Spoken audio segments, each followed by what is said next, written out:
Ini cara mulai bisnis dengan modal 1 juta rupiah, 10 juta rupiah, dan 100 juta rupiah. Sebenarnya gue bakal spill juga gimana cara mulai tanpa modal. Soalnya kan ini konsep bisnis yang menurut gue semua orang wajib tahu, dan gue bakal coba untuk jelasin sesimpel mungkin. Termasuk contoh-contoh bisnis yang bisa dimulai dengan beberapa jenis modal. Langsung aja bagian pertama, bisnis dengan modal 1 juta rupiah. Pertama kita harus ngerti dulu ya konsepnya. Sebelum gue spill bisnis apa aja, modal ujung-ujungnya dari sebuah bisnis adalah untuk pengeluaran. Kita perlu keluarin uang untuk bisa jalanin bisnis biar bisnisnya dapetin pendapatan. Tapi sebelum kita lanjut, gue harus jelasin beberapa konsep dulu. Jadi kita tarik papan tulis dulu.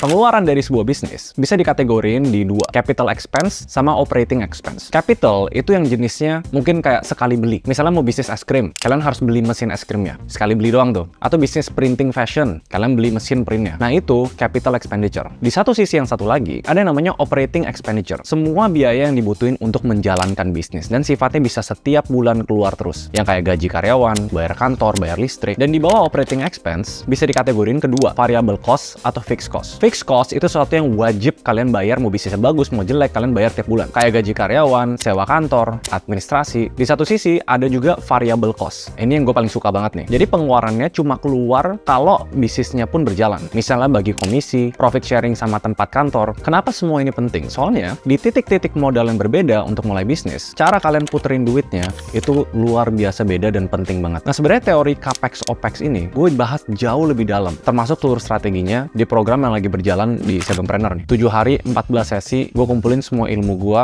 buat lu bisa tahu semua yang lu butuhin untuk mulai bisnis apapun. Tenang, nanti pelan-pelan gue bakal mulai share yang di program itu di YouTube gue.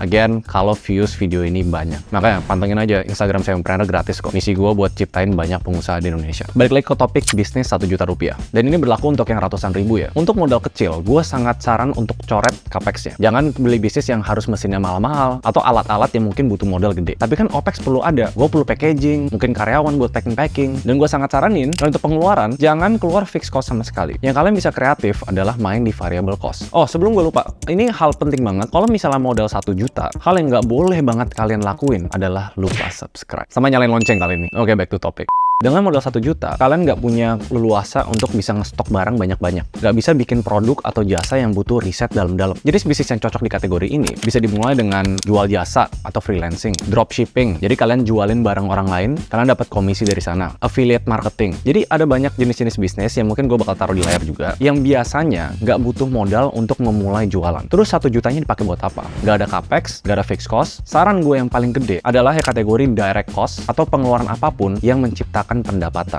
So, sekarang mikirnya gini ya, kalau misalnya modal kecil, kalian harus ngerti konsep yang namanya turnover. Seberapa cepat barang berputar, seberapa cepat uang masuk, uang keluar. Dan gamenya di sana. Untuk kalian yang masih ngerintis dan modalnya kecil, ingat, camkan di pikiran kalian, gamenya adalah perputaran. Gue bakal alokasi 1 juta kayak gini. Mungkin 50% dari budget itu, atau lebih dikit, itu bakal dipakai untuk direct sales cost, yaitu kebutuhan marketing. Misalnya kalian advertising di Instagram, di TikTok. Terus kalau misalnya gue mau grow lebih cepat, gimana kok? Kan gue butuh orang, gue butuh budget yang lebih gede. Mainin yang namanya variable cost. Kalian bisa punya 5 karyawan dengan modal 1 juta. Caranya adalah membuat skema profit sharing atau misalnya commission basis. Kalian pikirin gimana caranya bisa ngeyakinin orang, mau nggak coba ikutan gua bisnis ini? Kerjaan lu setiap hari misalnya posting di grup-grup Facebook, komen-komen di Instagram, stitch atau repost video-video TikTok. Setiap penjualan yang lu bikin, gua kasih lu X rupiah. Jadi itu yang dimaksud dengan variable cost. Kalau bisnis yang ada penjualan ya kalian nggak ada pengeluaran. Kalau misalnya tiba-tiba penjualannya 100 piece, misalnya jualan baju nih affiliate marketing, baru pengeluaran keluar di sana. Dan itu harus cepat berputar. Dan ini berlaku menurut gue untuk semua bisnis, bahkan di bisnis jasa. Kalau misalnya kalian bisa ngedesain atau bisa copywriting, nulis artikel, budget 1 juta itu bagusnya dipakai untuk apapun yang berhubungan dengan mendapatkan pendapatan. Paling simpel biasanya marketing, atau misalnya mentok-mentok hire freelancer lain untuk bikin lapak online, dan ini macam-macam. Nanti kita mulai naik level nih. Bisnis-bisnis yang nggak butuh modal produk atau jasa, pelan-pelan kan kita turnovernya cepat, dapat pendapatan, dapat pengeluaran yang stabil, kekumpul nih sekitar 3 juta, terus 5 juta, terus 10 juta. Nah ini masuk level 2, bisnis dengan modal 10 juta. Enaknya dengan modal 10 juta, kalian udah bisa masuk ke tipe-tipe bisnis yang butuh modal produk. Jadi nggak dropshipping, nggak affiliate marketing, pokoknya bukan produk orang lain, tapi produk kalian sendiri. Kalian bisa mulai beli alat-alat masak, beli bahan makanan, beli packaging, terus mulai jualan secara online. Kalian bisa white label produk, pesan produk kosongan dari China misalnya, atau dari toko-toko lain yang grosir. Datengin ke gudang kalian atau ke rumah kalian, repackage, di printing jadi brand kalian sendiri, terus kalian jual. Dan biasa, ini marginnya bisa lebih gede. Kalau di bisnis modal 1 juta, kemungkinan kalian dapat komisi mungkin 10, 20%, 30%. Bisa dibilang kecil lah, tapi harus muternya cepat. Nah, di bisnis modal 10 juta, kalian boleh mulai spending di capex. Misalnya mau jualan boba, kalian perlu beli mesin untuk nge-stickerin gelasnya. Tapi yang gue saranin ini nggak boleh lebih dari 20-40% dari modal 10 juta kalian. Jangan modal 10 juta, 8 jutanya kalian buat beli mesin cetak printing untuk baju, untuk boba, apapun yang jenisnya capex, kalau bisa di bawah 50%. Kenapa? Soalnya dengan modal 10 juta, kalian tuh bisa invest di hal yang jauh lebih penting daripada semua itu, human capital. Kalian boleh deh tanya investor manapun atau konglomerat manapun, kalau lu mau bisnisnya grow, lu nggak bisa kerja dengan sendiri terus. Lu harus mulai hire orang. Cuma kalau 10 juta mau gaji siapa? Gue gaji fresh graduate, UMR aja 4 juta, 1 bulan habis. Mau nggak mau, kan harus bikin skema mirip-mirip sama skema bisnis 1 juta. Kalau 1 juta, karyawan kalian tuh lepasan, dia nggak ada kewajiban apa-apa. Di fase 2, 10 juta, kalian bisa berlakukan yang namanya PKWTT, pekerja tidak tetap. Yaitu, kalian kasih base salary atau gaji pokok, misalnya kecil aja, 500.000, 1 juta, tapi tetap berlakukan skema profit sharing atau komisi. Jadi mereka tetap semangat untuk ngejalanin kerjanya mereka. Di sini harus lebih hati-hati ya, karena kalian udah mulai punya fixed cost. Saran gue, nggak usah sewa kantor, nggak usah biaya-biaya lain yang pasti. Karena luxury-nya, privilege kalian dengan modal lebih besar adalah bisa hire orang. Fokus di sana, pikirin mereka kerja apa, social media yang bisa dibayar per post, content creator di TikTok yang bisa dibayar per orang yang beli di keranjang kuning. Enak deh, di sini kalian udah mulai bisa lebih leluasa untuk explore bisnisnya. Produk dan jasa yang kalian tawarin udah mulai ada keunikan, bukan cuma sekedar jual produk orang lain. Ngerti kan bedanya di mana ya? Sekarang di bisnis tahap 3 yaitu modal 100 juta. Gue di sini udah bisa bilang, dengan modal 100 juta, lu bisa jalanin bisnis apapun dan mulai boleh invest lebih banyak di capex sama fixed cost. Kalau emang butuh ngestok barang jauh lebih banyak, misalnya 20 juta, 30 juta. Kenapa? Soalnya gue beli barang dari supplier lebih murah kalau gue pesen lebih banyak. Monggo, di stok, asalkan turnovernya cepat, asalkan barangnya bisa habis dalam 3-6